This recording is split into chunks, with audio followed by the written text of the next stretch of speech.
Hello and welcome to Tools in the Shed, a podcast powered by CarsGuide, ready to rip into car stuff that's caught our eye this week. I'm James, and with me is Andrew Chesterton, who values his own autonomy, but isn't sure about the concept as it relates to cars. Hello, world. As well as fearless CarsGuide editor Mal Flynn, who's been keeping an open mind on a much-anticipated new arrival. Hello, also world. And we'll update you on the latest thought bubble from a boy genius who's allegedly a man in this week's MuskWatch. So stay with us. But first, some breaking news.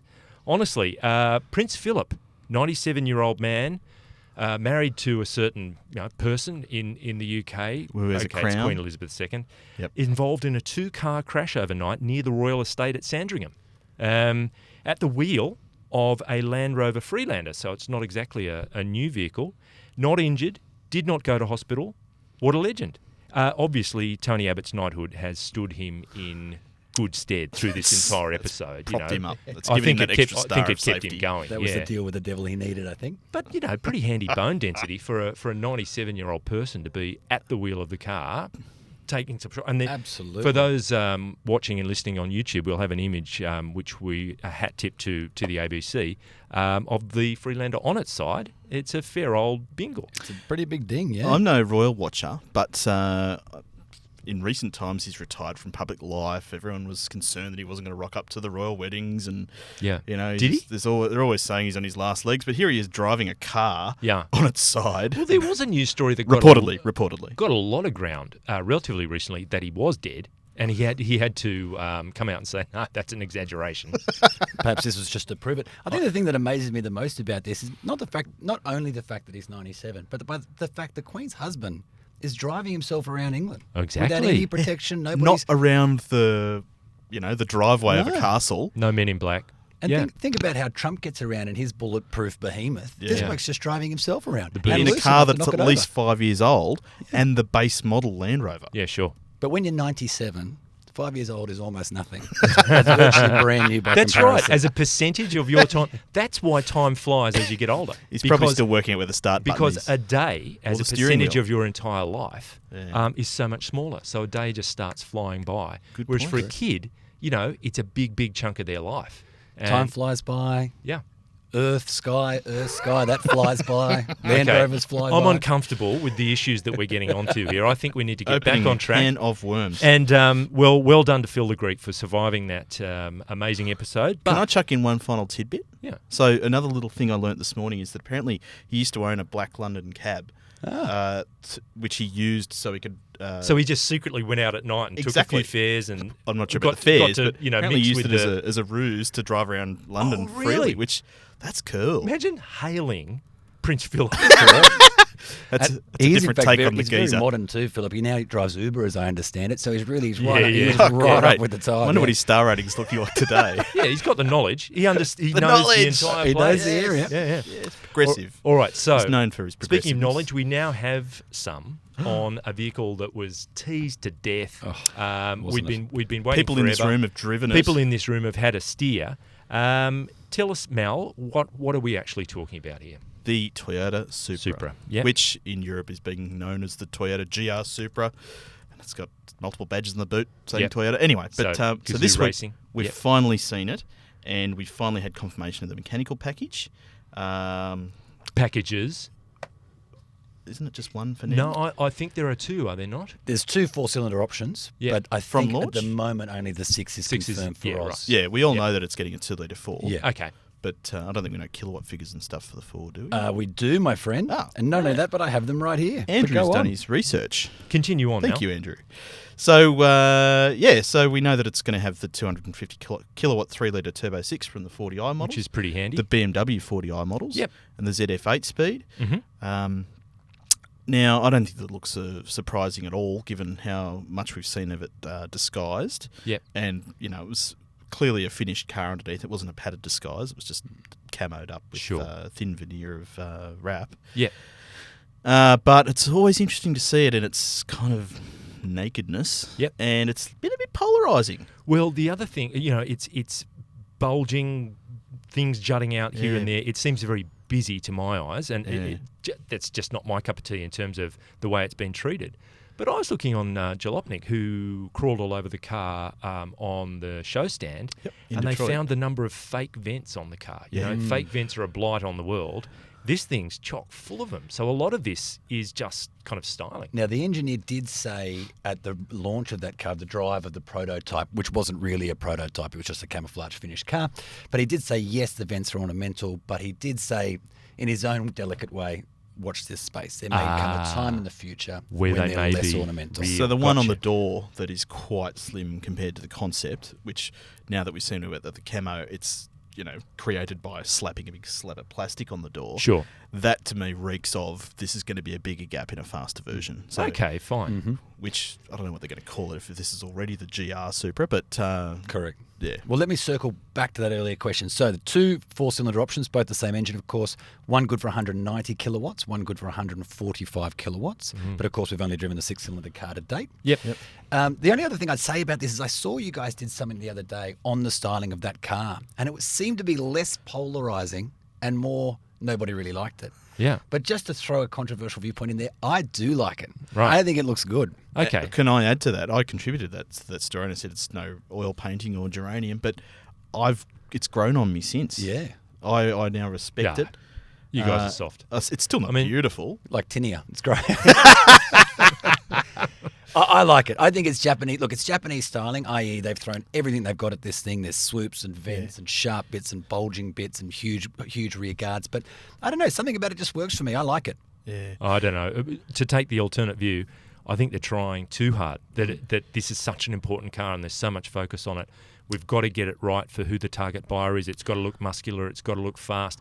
And I think it's tipped over that threshold where it just looks too busy. The double bubble roof, the big fat flanks, the And- little spoiler a la 911 at the back. It's just, I don't know. There's a lot going on. I think it looks best with the lights on Oh, because it reduces the visual weight of the headlights, which are huge. And also when the taillights are on, it looks less, squinty. See, the other sumo-wrestler thing with that Ebola. stood out to me in the fact that it didn't stand out is the interior. And I was saying, no wonder it was covered during the preview drives because it's as flat as a pancake, and it's using a lot of the physical architecture that would be driven by From the BMW. But just in terms of its treatment, it looks quite plain. Now that may be intentional. It's all focus. It's all about the business and driving, etc. But as a kind of design statement, it leaves me a little cold just It on the is images. very much a BMW interior. Yeah. I mean, apart from the Toyota badge on the steering wheel, there's almost nothing in there that you could relate to that brand. I think for me, the biggest thing working against the interior was with the initial shots. Most of them had those red highlights, which is so turn of the millennium. But the entry model is black Alcantara and Right. bitter leather. Yep. And in my mind, that looks a lot Yeah, better. black on black on Well, black looks good. yeah. what I would say is that it is a pretty effective blend of the A80 Supra and the FT1 concept, which genuinely previewed it. Yep. They've managed to get elements of that older car, which Yep. has become such an icon. I mean, God, they're selling pristine examples of that car are selling for silly money, particularly in the USA. And this FT1, which was a dramatic concept show car. And it also looks nothing like a Lexus, Yeah, which yeah, it's true. is always a danger with high-end Toyota models Yep. because some markets it might be badged with Lexus badges, but Yep. it's so a Toyota and nothing else. All right. What do we think of price, gentlemen? Where's it going to land in Australia? It's got to be 80ish and no more. Is that going to be a problem? I think so because the 86 was 29,990 for so long, and it's such an excellent car still. It would be a substantial problem for me. Yeah. Other people, I can't speak on their behalf. $8 would be a substantial yeah. problem for me to be And look, Yeah, it's move that decimal point well to the 80ish the is left. well It'll still be a below a Boxster these days or a Cayman. Yeah. It's still kind of 370Z money, but that's pretty old. But there's not much else out there in that price bracket. pretty old. I mean, 370Z would be battling for oldest. If you count 350Z, it's really in its dotage. There's quite a nice little retro charm to that car still, though, actually, especially in Nismo. The Nismo works well. Pretty soon it'll be like a Morgan, though. If you leave it alone for long enough. Can I just say one more thing on the Supra? Hmm. Can we all just take a moment and thank anyone we can that this car has finally been revealed? No Yeah. more Oh, drip crikey. feeding, no more logo reveals, no more tidbits. And look, Because you were there in LA when they revealed the badge. It was unbelievable. The boss of the American boss of Toyota said, "Oh, we always like to surprise people at motor shows, and I know we've got a sports car coming. So hold on to your hats, folks, because here it is, the all-new Supra." slow go. Oh, good. That's exciting. But I mean, Check it out on YouTube. It's a laugh. that's a point well made, and I take it. But I think in the bigger picture, what you've got to say is fantastic. Here's a rear-wheel drive front engine. Yes, it was co-developed with BMW, but isn't that great? Now, our own Tom White managed to get out of Tetsuya Tada that he'd driven a manual version of the car as a Supra. So, that might be coming down the road. It's a good thing. It's a good thing. Totally celebrate this car. And I am a big Supra fan. Yeah. And I must admit, look, 80 would probably turn me off it as well. Not that I could even, this is hypothetically in a world where I actually have some money. Yeah. But 80 might turn me off it, but I do love the idea that this car exists. I'm very happy that it's here. Me too, don't get me wrong. Yep. The other thing I'm dying to see, and you'll be able to answer this, is I think given it shares so much with the BMW Z4, but has Toyota calibration and tuning, I can't wait to see how much personality, like bespoke personality they've managed to give it. Yes. In doing that. Yeah.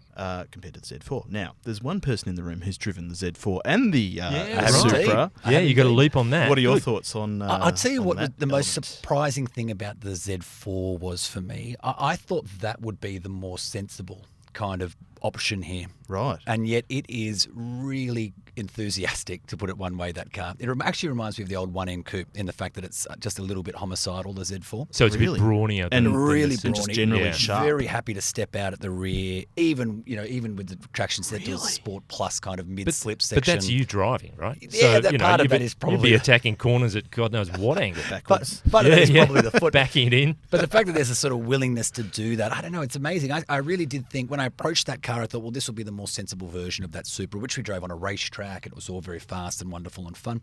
But actually, I thought the Z4 was the really kind of... More lively. Yeah, in a lot of ways. Or certainly more sort of homicidal, which is not necessarily a bad thing. That blows my mind too, because I think Z4, and I think it's the Merc SLC equivalent. Yeah, that's right. Yeah. Which sells to a lot of Floridians. Well, not this one. I tell you what, we want to hear is your opinions. We want to hear from you. Yeah. And look, let us know. Comments at carsguide.com.au. I believe it's coming to Australia later this year. Yeah. It'll be a while yet. Yeah. The Toyota, that is. But the Yep. BMW should be here soon. So Yeah, I think it's coming mid-year this year, yeah. Fantastic. So people can make their own minds up. We can have a steer, which will be fabulous. Yeah. But let us know. What are your thoughts? We've got pics on the site. They're all over the internet. Let us know where you stand on it. and no doubt we'll be talking about the Supra again next week, because we seem to be talking it every week. But it is now time to blow a gasket where, one or all of us let off a bit of steam about some issue that's been making them hot under the collar. And Chesto, it's your turn this time. And the basic premise is autonomy. Did anybody actually ask for it, and does anybody actually want it? Correct. And now I'm not much of a gasket blower, as you know, but I'll do my best to fire up here. So I'm going to start this just by simply asking you a simple question. Uh-huh. Are either of you excited about the concept of autonomy? Do either of you actually want it to happen? Full autonomy this is, level 5. No. No. I don't. I'll stop you right there. I really enjoy observing the technology at work and watching a car, sort of navigate an invisible force field down a public road. But I really, really worry about driving alongside another autonomous car. Yep. Correct. And look, in saying no, I won't hold you up too much, Chesto, but in saying no, I know that what I'm saying is flying in the face of every effort to increase safety and to reduce the death toll and injury on our roads. So I understand that the driver is to get zero road toll, but I'm, as a person who enjoys cars, my gut reaction is, no, I'm not looking forward to it. Here's my concerns with it. I was actually reading through a few things that I've written for you guys over the last few months. And the first one was for Harold Wester, who's the Chief Technical Officer at FCA. Basically said that it will cost somewhere in the vicinity of 40,000 Australian dollars to add level 4 autonomy to most vehicles. That's the price that will add to the cost of your car, $40,000. Now, there have been plenty of examples throughout history of car companies offering safety features as an optional extra and almost nobody ticking that optional box. To the point where they felt a sort of moral obligation to include those things as part of the standard fit because otherwise nobody would pay for them. So my question is this. A, I don't think anybody's going to want to pay for autonomous vehicles. B, I'm not sure that anyone's ever asked for autonomous vehicles. And C, the thing that is probably the biggest problem is that the people who are actually currently behind at the cutting edge of autonomy at the moment have now started saying things like, this whole thing may not even be possible. Agree. So the boss of Waymo, for example, who you would have to argue, that's that Google-funded self-driving program, you'd have to argue they are sort of at the pointy end of this thing. If anybody knows about autonomy, it's those guys at the moment. Sure. And he came out the other week saying that actually level 5 autonomy where a car can go anywhere without any human interaction whatsoever Yes. may never happen. Well, that's the point is, theoretically, level 5 autonomy could work. But in the real world, where you're talking about people buying cars costing different amounts of money, where you're going to have a blended car park for a long time. You know, people aren't going to want... It can't be like, I've said it before, where Sweden changed from right-hand drive to left-hand drive, or different sides of the road overnight. Like, okay, midnight, we're all going to change to the other side of the road. It can't be, okay, everyone, we're in autonomous cars tomorrow. Autonomous. Yep, correct. You're going to have old cars, new cars, autonomous cars. It's a nightmare, aside from the different levels of technology that are required to make autonomous cars work in an infinite number of different settings. Correct. Harder than converting the US to metric measurement. Yes. Or to common sense. Yeah. So I know there's a bit of assumed knowledge here, so bear with me. But so just so everybody knows when we're talking about level 5 autonomy. So driverless tech is basically 5 levels, right? There's level 1, which is a single, the car can control a single function like cruise control, Active for example. cruise. Yeah. Level 2, which allows for a driver to temporarily remove their hands Lane and feet keep from the assist. control. So lane keep assist, for example. And active cruise. And active Yep. cruise. So cars that can drive for, at the moment, roughly 30-second spells by themselves, although they could drive longer. But And these days, there's plenty of those on the there road. are indeed. Yep. So then level 3 then reduces the driver himself or herself to an in case of emergency only proposition, i.e. they will only get involved if an accident is imminent. Yep. Level 4 then means that's eyes off, hands off motoring, with the car able to complete most trips by itself. While level 5, which is what we're talking about here, is complete autonomy in all situations. No steering wheel, no steering nothing. wheel You're getting required. into a lounge room Correct. with wheels on You're it. in the back watching telly, Yep. and the car is navigating you from here to Perth and back again. Yep. Kit from Knight Rider. Exactly. Yeah, less chit chat, but But I mean, the other thing to remember, people like Waymo and other ride-sharing services, their motivation is dollars. They're not necessarily primarily motivated by saving lives. They want to save on driver costs. They want to have efficiency in terms of their logistics, all of that.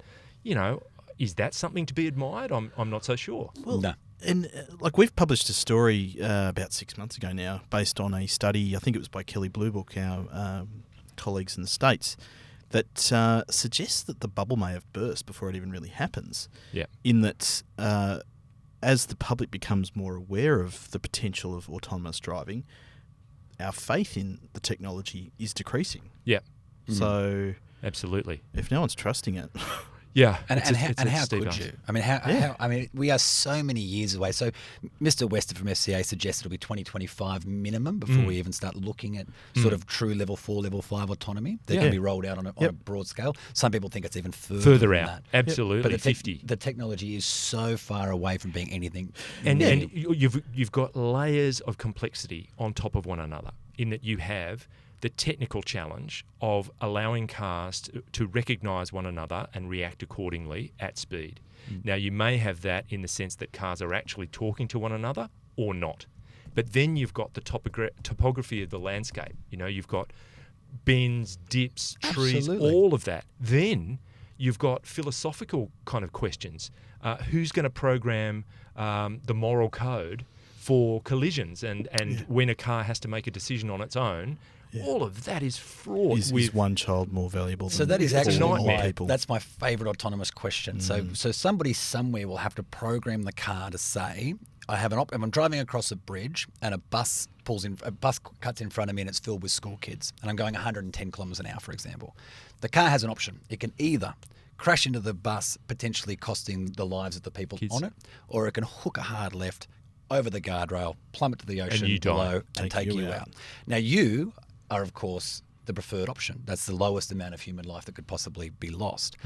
numbers. But That's a tricky thing to the response wrap your coming head out. around. The response coming out of most car makers so far is our responsibility will be to the person that bought the car. Yeah. So you have murderous autonomous cars out there on the road. And that Convicted child of sex offenders driving around in autonomous and cars, getting aside from preference any over kind school of buses. moral questions, that just opens up a legal It does. nightmare A legal nightmare. It feels to me like if there is ever a Terminator 2 moment where they send an autonomous car from the future back to put it into this thing, they'll send it back to 2019 and say, pull the plug on What this would it be? system. Do you think it would be a Corolla?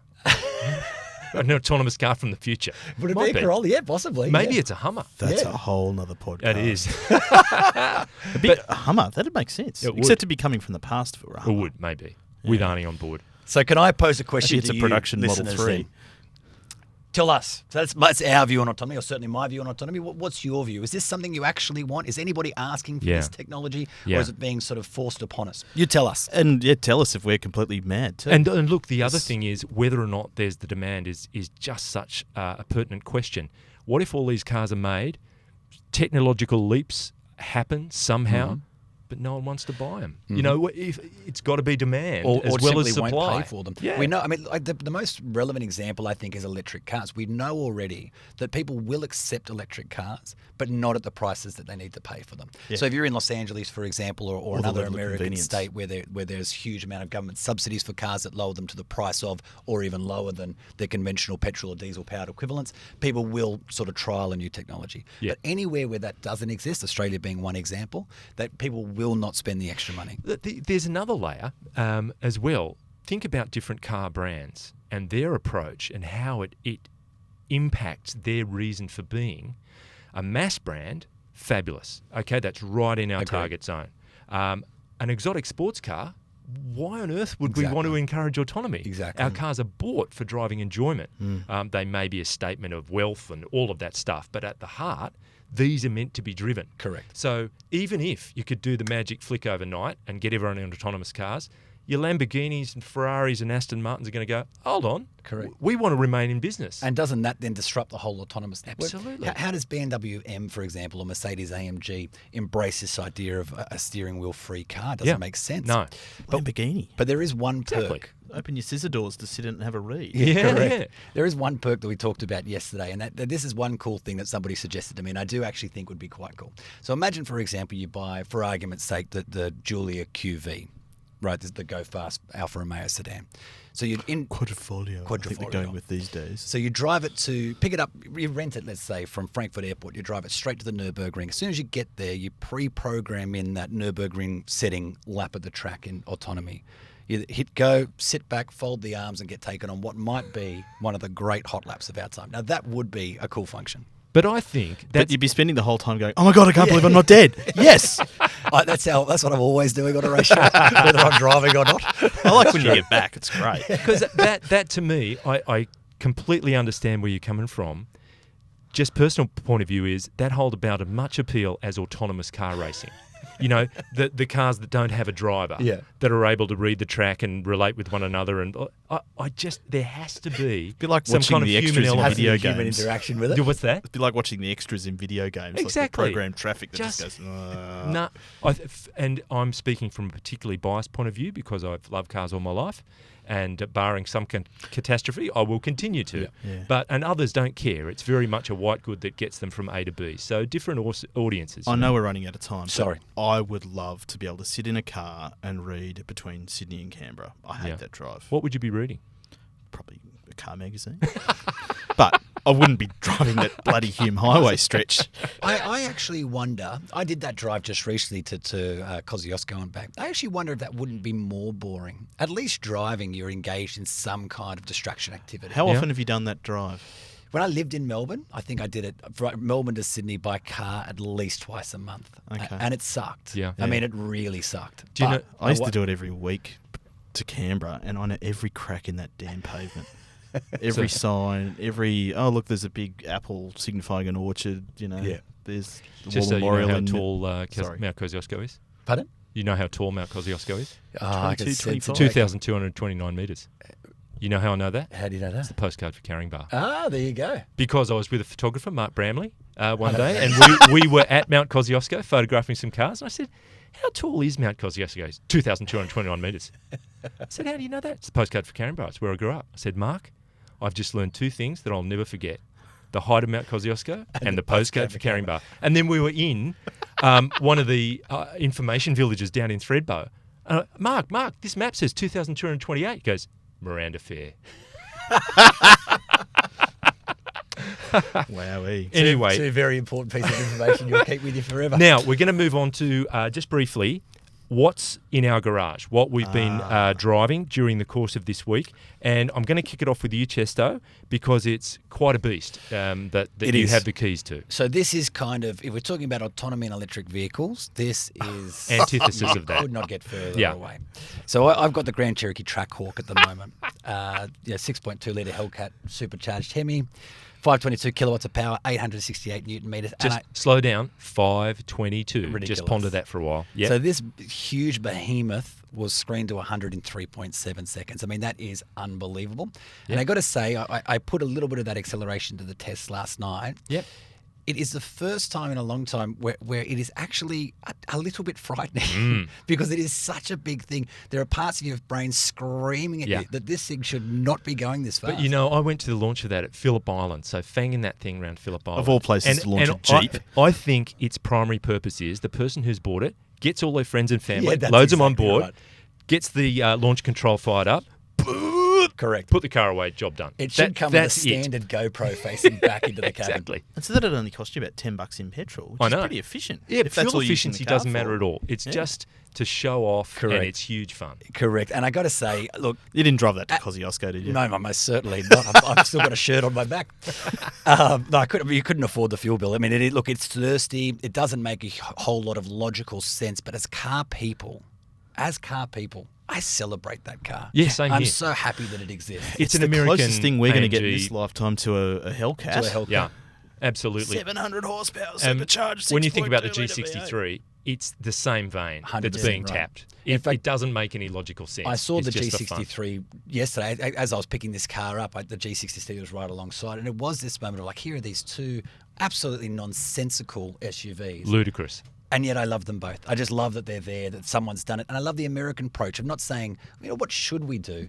It's more, what can't we do? They're We've got both- this engine, let's put it in. They're an environmentalist nightmare. Yes, correct. Both yeah. of them. Yeah, absolutely. And that's, okay, shoot me. Yeah. That's to be celebrated Yeah, because that's right. they're just such hilarious fun. Well, look, there's plenty of hybrid cars. There's plenty of economical cars, plenty of fuel-efficient cars. Why can't we just have a couple that are a bit crazy? Why can't we just have a few? and it you know? sounds so delicate, Yeah, that's the other thing. Oh, my neighbours love me. It sounds brutal. And it gives us confidence as car fans because clearly anything is possible. That's exactly right. Yeah. The end is not nigh. We're not going to be driving around autonomous shoeboxes or not driving autonomous shoeboxes Correct. It's true. anytime soon. It's true. Thank now, you. speaking of driving Jeep and around, AMG. Mal, jumping to you. Yes. This is a long-term proposition, and you've just made a transition from one it's a vehicle tale to of another. two long-term propositions, really. So Yep. I've handed back my long-term Hyundai Santa Fe Elite, which I've spoken about before on this show, Yep. and swapped into the recently updated Mazda CX-9 Azami LE, which is the top of the range, Yep. with the real wood and Napa leather Yep. in a Mazda. Yep. So it's pretty swish. Yeah. But so anyway, said goodbye to the Hyundai. You can now read the final instalment of that story and see the video on site and YouTube. Yep, with Mal Jr. and Malette Jr. involved in the filming as well. I've wrangled some free crew, which you might want to check out. Talent. Did you get this form signed? You Yeah, don't want to yeah, sign have the any forms. surprises down the track. Look out for that. Anyway, and so in the same week, we've moved on to the CX-9 Azami LE. Santa Fe was intentionally chosen because it's the smallest of the large SUVs. My biggest bugbear with it is that the airbags don't cover the third row properly. They cover the glass area, but not where the third row passenger's head would contact the car. Just to be clear, that's in the Santa Fe, yeah? In the Santa Fe, yes. Yep. CX-9, different story. Uh-huh. Proper airbag coverage in the third row. Mhm. And the other great thing about a really good thing about the Santa Fe is that it delivered the same real-world average fuel consumption with its 2.2 litre diesel as the petrol mid-size SUVs I've been living with in the past, which Yep. is 8.5 litres per 100 Ks. So you can go big and still achieve decent litres per 100. Yep. And it's a good thing. Cool. It suited me fine. We didn't need the third row, so it didn't matter Yep. with the airbags. But Yep. the CX-9 is bigger again. It's 305 millimetres longer. That's a lot. That's a lot. That's a big That's, car. that's a school ruler. So I think the Pathfinder might be a smidge longer. Yep. But going between Santa Fe and CX-9, we're definitely going from the small end to the big end of the large all right. SUV class. Yep. And the biggest two things I want to see with the CX-9 is whether the extra size gives you some extra room between the two baby seats in the second row, whether that spot is actually comfortable for more than 5 minutes. But it can be critical at various times, can't it? If you're really trying to transport people, little ones in restraints or seats. And for or whatever. me, it's grandma. Which grandma wants to shoehorn themselves between two seats and sit like this and need help to put a seatbelt in? Yep.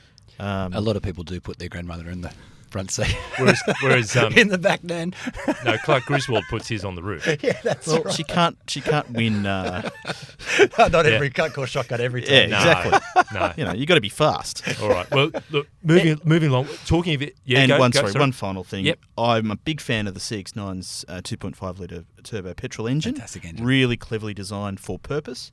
Dying to see what real-world fuel consumption it does compared to the Santa Fe. Well, talking about Mazda and SUVs and that engine, I've been driving the best-selling SUV in the country, which is CX-5, with the 2.5 litre turbo petrol engine. Which has only just been added to just been added to this car. And I've got to say, in diving into it a bit, the tech in that engine is so great. It's really an engineering marvel in my books. Mm-hmm. The way in which the exhaust manifold has been designed to act in different ways at different rev ranges. Yeah. It's all extremely good. But net effect is you drive that car and the bottom half of the rev range is just filled with sweet, sweet torque. You can just ease off the line and it cruises so beautifully. It's really a great car. Worth the wait then, because everyone has been crying out for that engine to be added to the CX-5 range. So it's a worthy addition. It makes it. So this was an Akira, so you're nudging 50K for this car. It's not representative of a mass selling. Does it have CX-5. real wood and Napa leather? It has the real wood and it has the Napa leather. It's got all the fruit. So it's interesting too because you can buy equivalently primo versions of the usual suspects from Holden and Ford and all the mass brands, but you're nudging up into Mini Countryman Cooper S type territory, and Tiguan 162 TSI and some fairly premium cars. So Mazda CX-5, does it have the kind of gravitas to get into that area? Mazda's playing the game across the board. They are. So it's a fairly slim little niche that they're trying to bite into there. But it's a lovely car. I really enjoyed driving it. You can get the two with leather these days. Yeah, sure. Wow. But that doesn't make a whole lot of sense. But the primary reason for driving it was that engine, and it just matches beautifully. The whole drivetrain it's lovely. It was a real pleasure to drive. And designed to work best at light throttle applications around town. And that's where it's at. It's not about full throttle. It's not about 0 to 100. It's about the way we drive cars every day. Talking 0 to 100, it's in the mid-7s, I think, for 0 to 100, which is pretty quick. Because putting it in the CX-5, it's a much lighter car than the CX-9, so you're bound to gain something. From step-off, if you're just at like 2/3 throttle, it just glides up so beautifully. It'll just go up to 80k cruise effortlessly. A bit like an old Holden straight 6. 179, red motor? Perhaps. Yeah. 138 grey? Maybe, hopefully a bit more than the 138. All right. But, that's the characteristics that Australian cars are famous for. Yep. Just easy urge. Yes. Now, back in the day. Moving on, Mel, you're well known as a lunatic. Another Thanks, world-famous lunatic is about to be highlighted in MuskWatch.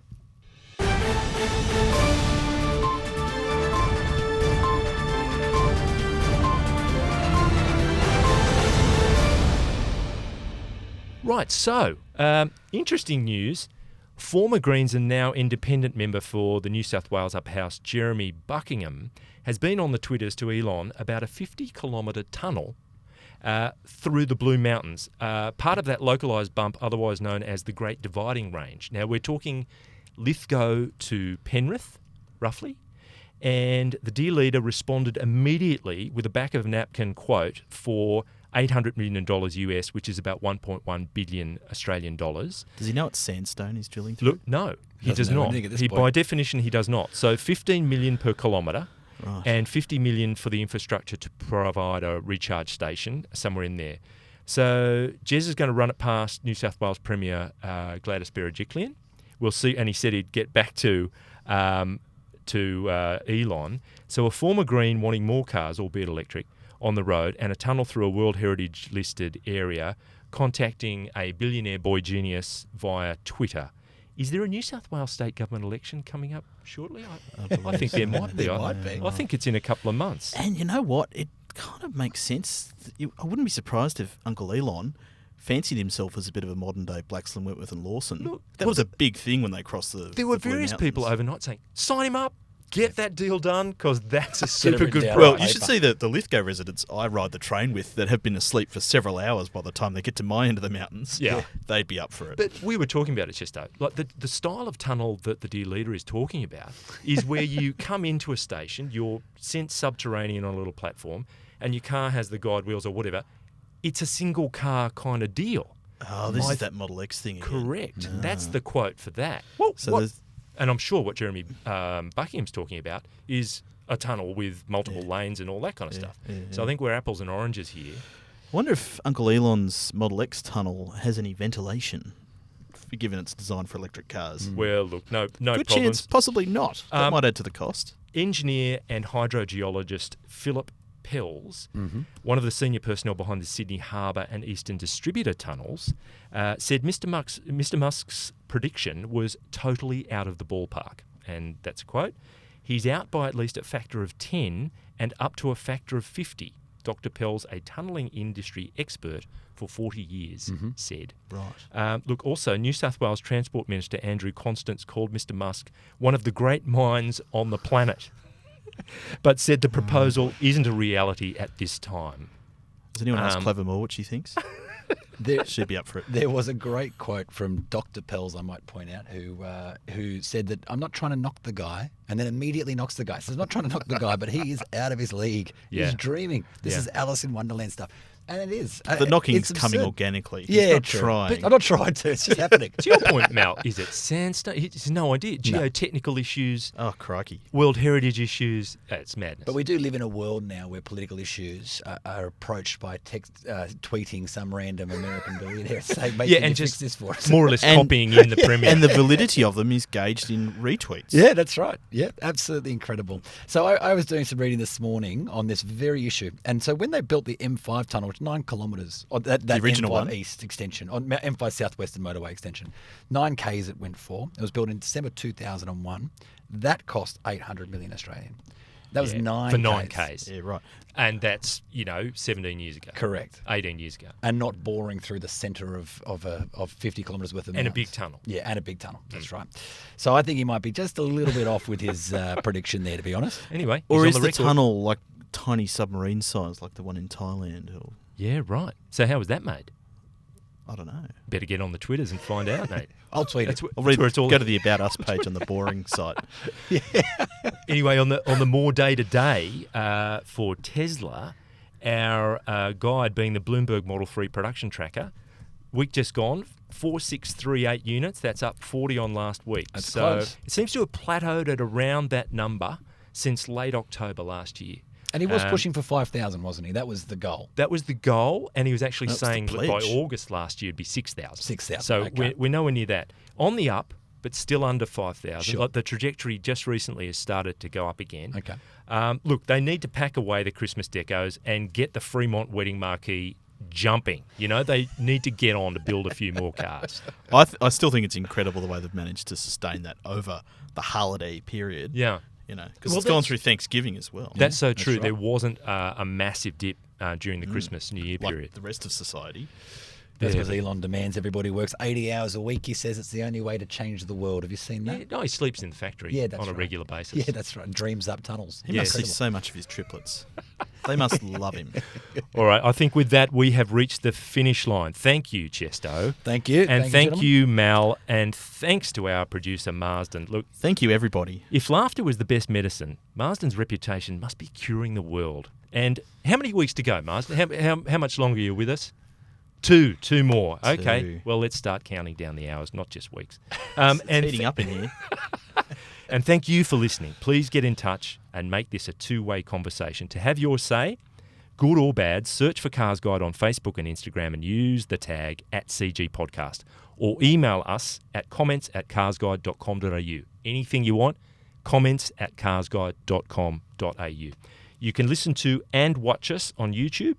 And if you're an iTunes fan, please rate and review us. It helps other people find the podcast. Until next week, a mate of mine drove into a ditch last weekend. Might not sound like a big deal, but the thing is, he stopped at the ditch, looked left and right, then drove into the ditch. Is this Philip? Maybe it was the whole Maybe thing. that was the problem. Yeah. You're mates with Philip? Jeez.